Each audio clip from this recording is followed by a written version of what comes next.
Pinangangambahang tataas pa ang presyo ng tinaguriang isda ng masa na galunggong dahil sa nalalapit na closed fishing season. Kaya naman ang BFAR nagdesisyon na mag-angkat ng tone-toneladang isda sa darating na mga buwan. Bagay na inalmahan ng sektor ng mga mangingisda. Alamin kung bakit sa balitang A to Z ni Ace Cruz. Kailangan lang natin siguro magdagdag ng trabaho, income, ganun. Ganito na lang ang nasabi ni Nanay Rowena nang makita ang presyo ng bibiling galunggong o GG. Mukhang hindi na raw kasi isda ng pangmahirap ang GG dahil bagamat bumaba ng 20 pesos kada kilo ang presyo nito sa 200 pesos per kilo ngayon, nananatili raw itong mabigat sa bulsa. Ang ginagawa ko po para makatipid ng kaunti, ganito siya. Mga tumpok, ganyan. Bukod sa GG, aabot sa hanggang 40 pesos ang binaba ng kada kilo ng tambakol at ilang isda. Mahal talaga.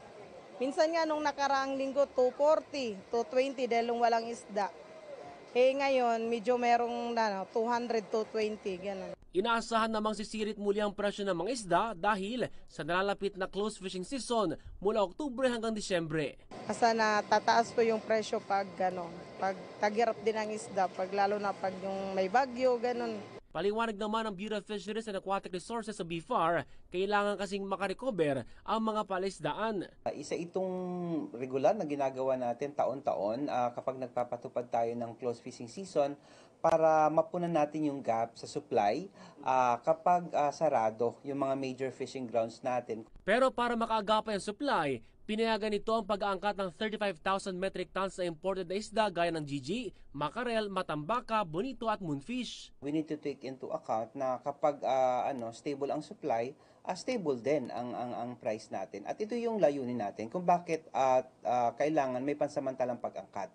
Bagay na kinontra naman ng Fishers Group na pamalakaya dahil hindi naman nila ito talaga makakatulong. Ang mali ay yung mag-i-import tayo dahil din sa hindi makakalawat ng commercial vessel. Kasi pag nag-import tayo, kawawa kami, no? Yung mga maliliit ng mangingisda, at the same time, hindi naman magkikinabang yung mga consumer.